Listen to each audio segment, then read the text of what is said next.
नमस्कार, मैं आपका दोस्त राकेश आप सभी का स्वागत करता हूं आपके यूट्यूब चैनल अंशुल जी कहानियाँ में। दोस्तों, अगर आपको आज की कहानी पसंद आए तो वीडियो को लाइक, शेयर और चैनल को सब्सक्राइब करना ना भूलें और ऐसे ही वीडियोस पाने के लिए हमारे चैनल पर विजिट करें। तो चलिए चलते हैं आज की कहानी की ओर। मैं एक राइटर हूँ, मैं कहानियाँ लिखता हूँ, लेकिन कहानियाँ लिखते-लिखते एक दिन मैं भी कहानी का एक हिस्सा बन जाऊँगा, यह मुझे नहीं पता था। मेरी द्वारा लिखी गई किताबें लोगों को बहुत पसंद आती थी, वो मेरी कहानियों को पसंद करते थे। लेकिन कहते हैं ना कि ज़िंदगी में उतार-चढ़ाव लगा रहता है। अब मेरी किताबें कम बिकने लगी थी, मेरी कहानी अब लोगों को इतना पसंद नहीं आ रही थी। इसलिए मुझे तलाश थी एक ऐसी कहानी की जो मेरे हर कहानी से अलग हो, जो कहानी लोगों को पसंद आए। मैं कहानियाँ ढूंढने के लिए अलग-अलग शहरों में, अलग-अलग जगहों में घूमने लगा। यहाँ तक कि मैं कहानी की तलाश में दूसरे देशों तक गया। इतनी जगह घूमने के बाद, अलग-अलग लोगों से मिलने के बाद मुझे कहानी तो नहीं मिली, लेकिन मुझे एक चीज़ का पता चला कि लोग इंसान कम और रोबोट ज़्यादा हो गए हैं, क्योंकि सबकी लाइफ एक ही ट्रैक पर चल रही है। नौकरी पेशा लोग सुबह उठते हैं, तैयार होकर काम पर जाते हैं और काम खत्म करके घर वापस आ जाते हैं और खाना खाकर सो जाते हैं। कुछ और लोग जिनकी खुद की दुकान है, वह सुबह उठते हैं, दुकान जाते हैं, अपना काम करते हैं, वापस घर आ जाते हैं। उनकी कोई कहानी है ही नहीं। इस दुनिया में 75% लोग ऐसे होंगे जिनकी लाइफ बिल्कुल साधारण है। उनकी लाइफ हमेशा एक ही ट्रैक पर चलती है। इतनी मेहनत करने के बाद भी मुझे कहानी नहीं मिली, इसलिए मैं बहुत निराश था और ऐसे ही जयपुर की सड़कों के किनारे एक बेंच पर बैठा हुआ था। मेरा सर दर्द से फटा जा रहा था। मैं अपने सर को पकड़कर यही सोच रहा था कि मुझे कहानी कहाँ से मिलेगी। तभी एक लड़का जो साइकिल में चाय बेच रहा था, वह वहाँ से गुजरा।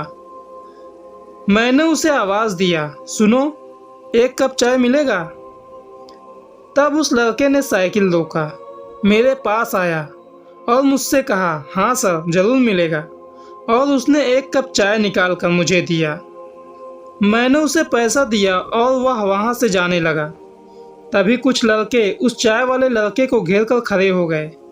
मैं यह सब बेंच में बैठकर देख रहा था। वह सभी लड़के चाय वाले लड़के से उसके पैसे छीनने लगे। यह देखकर मैं उन लोगों के पास गया और कहा, छोड़ दो इसे और इसके पैसे वापस दो।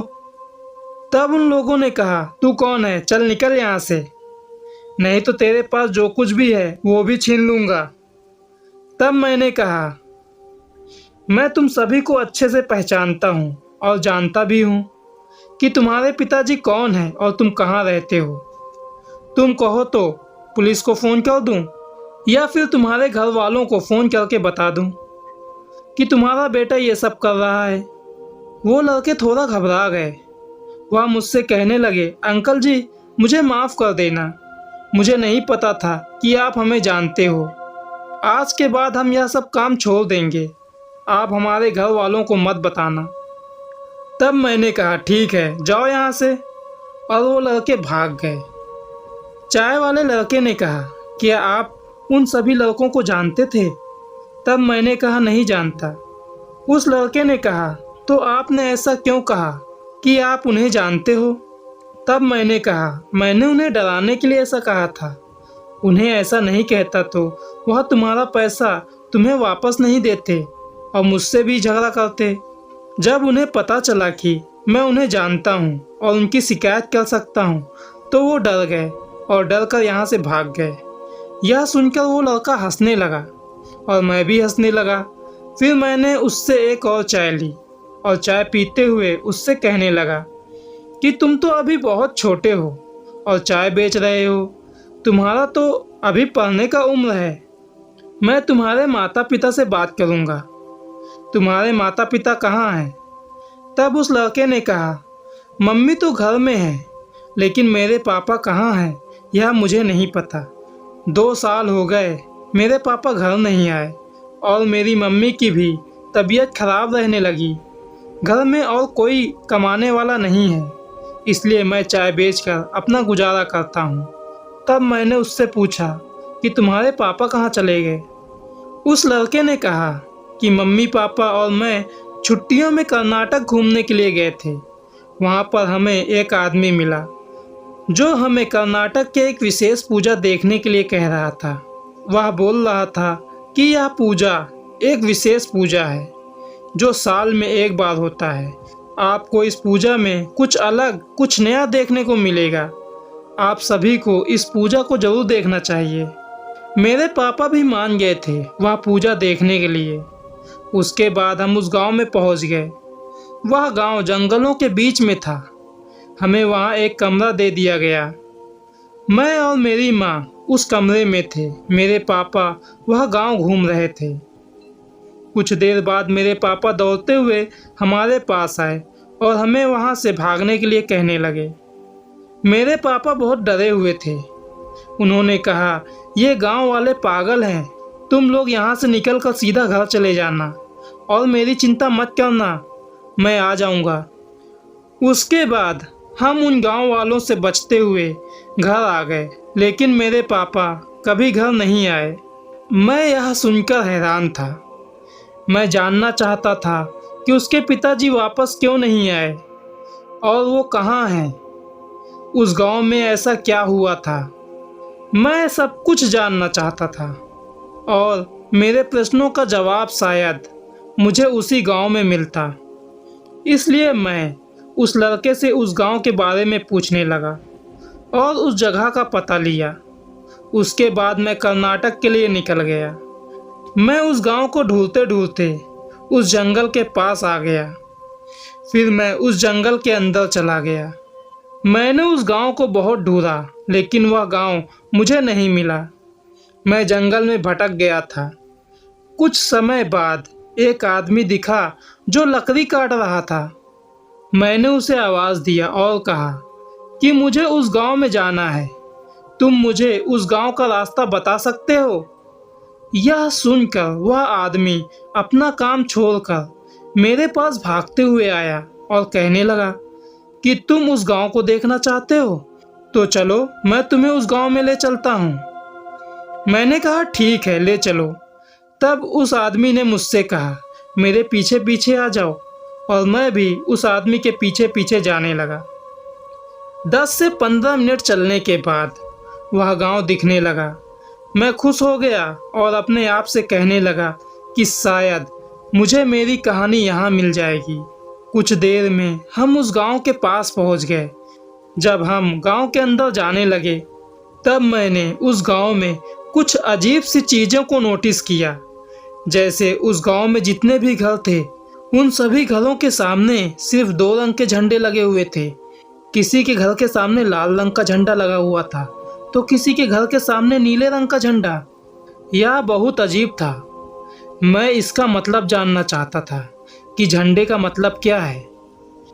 मैंने उस आदमी से पूछा जो मुझे यहाँ लेकर आया था, इस गांव में हर किसी के घर के सामने 2 रंग के अलग अलग झंडे क्यों लगे हैं? किसी के घर के सामने लाल रंग का झंडा तो किसी के घर के सामने नीले रंग का।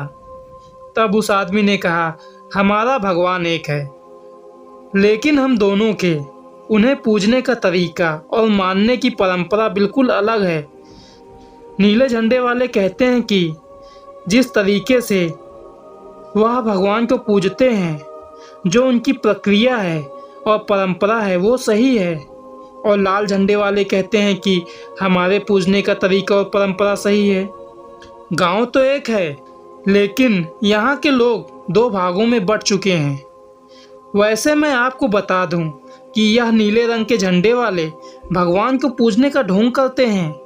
इन्हें कुछ आता जाता नहीं, ये बस अपनी खुद की परंपरा बनाकर बैठ गए हैं। तब मेरा ध्यान उस आदमी की पगड़ी पर गई। वह लाल रंग की पगड़ी थी। शायद वह लाल झंडे वाले की तरफ का आदमी था। फिर मैंने कहा, अच्छा, तो तुम किस भगवान को मानते हो?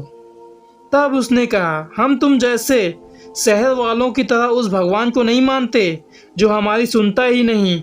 हम तो अपने मालिक को ही अपना भगवान मानते हैं। हमारा भगवान एक जिन है जो हमें सब कुछ देता है जो तुम्हारा भगवान हमें नहीं देता।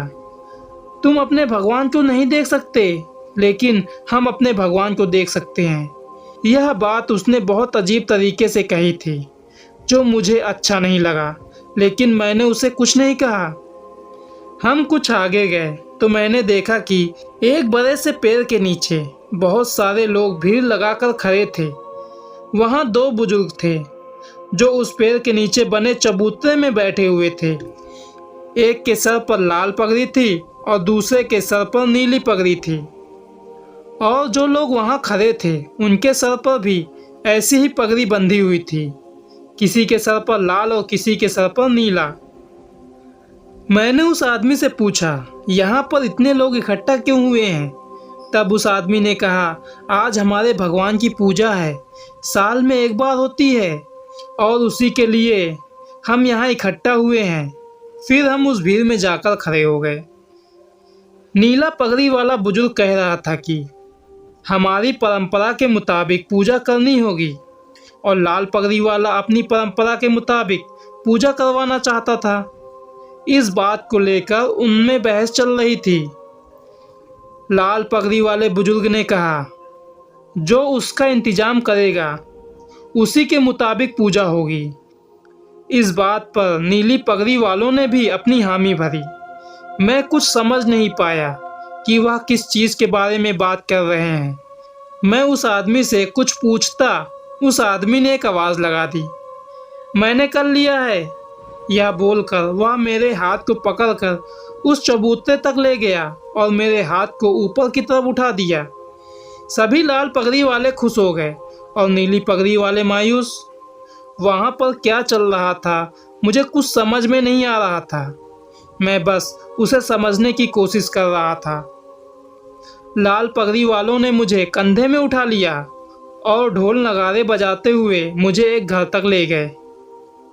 मुझे वहाँ रहने के लिए कहा और अच्छा खाना खाने के लिए दिया। मुझे उन गांव वालों की मेहमान नवाजी भी आम तौर से कुछ अलग लग रहा था। फिर गांव वालों ने कहा, आज शाम की पूजा में तुम्हें हमारे साथ चलना है। मैं भी मान गया था और शाम के समय उनके साथ पूजा में जाने लगा। जंगल के बीचों बीच उस गांव के पास एक पहाड़ था जिसके शिखर पर वह पूजा होना था। मैं भी उसके भगवान को देखना चाहता था। मैं भी उस जिन को देखना चाहता था जो उन गांव वालों का भगवान बनकर बैठा है। पूरा गांव उस पहाड़ी पर जा रहा था। आधे के सर पर लाल पगड़ी और आधे के सर पर नीले रंग की पगड़ी, जो उन्हें उस भीड़ में भी अलग दिखा रहा था। मुझे भी लाल पगड़ी पहना दी गई। उस पहाड़ी के शिखर पर पहुंचने में हमें 1 घंटा लग गया। उस पहाड़ी के शिखर पर एक गुफा बना हुआ था। सभी गांव वाले उस गुफा के सामने घुटने के बल बैठ गए। मुझे भी बैठने के लिए कहा और मैं भी बैठ गया। वो हाथ जोड़कर नहीं, हथेलियों को फैलाकर प्रार्थना कर रहे थे। वो कुछ बोलकर अपनी पूजा कर रहे थे जो मुझे समझ में नहीं आया और मैं चुपचाप यह सब देखता रहा। कुछ समय बाद उस गुफा के अंदर से सोने के सिक्के गांव वालों पर फेंके जाने लगे। ऐसा लग रहा था कि जैसे सोने के सिक्कों की बारिश हो गई हो। गांव वालों ने सभी सोने के सिक्के को इकट्ठा किया और उसे एक थैली में रख दिया। उसके बाद सामने एक पत्थर रखा था जहां पर लोग जाकर अपने ज़रूरत के मुताबिक उस जिन से कुछ चीज़ें मांगते और वह उन्हें मिलता। एक आदमी ने उस पत्थर के सामने जाकर एक सोने की अंगूठी मांगी और दूसरे पल में सोने की अंगूठी उसके हथेली में। मैं यह देखकर हैरान था। एक एक करके गांव वाले उस पत्थर के पास जाते रहे और अपने पसंद के मुताबिक चीज़ मांगते रहे। किसी ने मोती की माला और किसी ने हीरा मांगा। जो उन्हें मिला यह देखकर मेरा तो सर घूम गया था कि वो लोग जो चीज़ मांगते हैं उनकी हथेली में अपने आप वो चीज़ कैसे आ जाती है। सभी लोग अपने ज़रूरत के मुताबिक वहाँ से सामान मांग चुके थे और सबसे अंत में मुझे कुछ मांगने के लिए जाने को कहा। मैं चेक करना चाहता था कि वो चीज़ उनकी हथेली में कैसे आ जाती है। मैं कुछ अलग ही मांगूंगा, उन लोगों की तरह सोना चांदी हीरे मोती नहीं मांगूंगा। इसलिए मैं उस पत्थर के पास जाकर अपने दोनों हथेलियों को फैलाकर कहा, मुझे एक बर्गर चाहिए। मैं यह देखना चाहता था कि वह जिन क्या मेरी मुराद पूरी कर पाएगा। कुछ समय मैंने इंतजार किया, उसके बाद मैंने अपने आसपास एक हवा को महसूस किया जो मेरे चारों तरफ गोल गोल चक्कर लगा रहा था। उस हवा में मैंने धुंधला सा, भयानक सा, डरावना सा चेहरा देखा। वो वही जिन था जो उन गांव वालों का भगवान बनकर बैठा था। मैं थोड़ा डर कर पीछे हो गया। उस जिन ने मेरी मुराद को पूरा नहीं किया। मैं समझ चुका था कि यह जिन केवल सोना चांदी हीरा मोती ही दे सकता है, उसके अलावा और कुछ भी नहीं दे सकता। उसके बाद उन गांव वालों ने एक गीत गाया और उस गीत के ख़त्म होने के बाद उस गुफा के अंदर से एक जिन बाहर निकला। वह जिन बहुत ही विशाल था, उसके हाथ और उसका सर बहुत ही बड़ा था। उसका पैर नहीं दिख रहा था, उसके पैरों की जगह पर हवा का भंवर बना हुआ था। वो जिन आकर एक पत्थर पर बैठ गया। फिर गांव वालों ने ढोल बजाना शुरू किया। कुछ लोग उस जिन के सामने नाचने लगे। वो जिन भी यह सब देखकर खुश लग रहा था। नाच गाना खत्म होने के बाद कुछ ऐसा हुआ जिसने मुझे डरा कर रख दिया। लाल पगड़ी वाले बुजुर्ग ने कहा, बलि देने का समय आ चुका है, उस आदमी को पकड़ लो।